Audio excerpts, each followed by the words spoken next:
બાપા પણ કઠોળ ને બકાલું જ કહેવાય.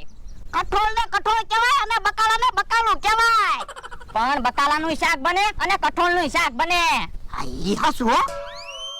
હાલો ને જલ્દી હાલો ને, ભોળા દાદાની વાડીએથી નાનું ટ્રેક્ટર લેવા જવું છે. ના રે ના, કાલે ભોળા દાદા શું કહેતા હતા ખબર ને?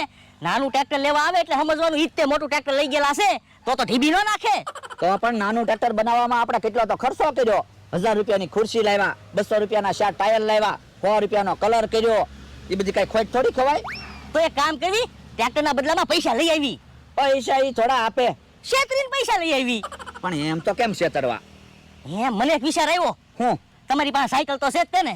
પણ સાયકલ નું શું કામ છે?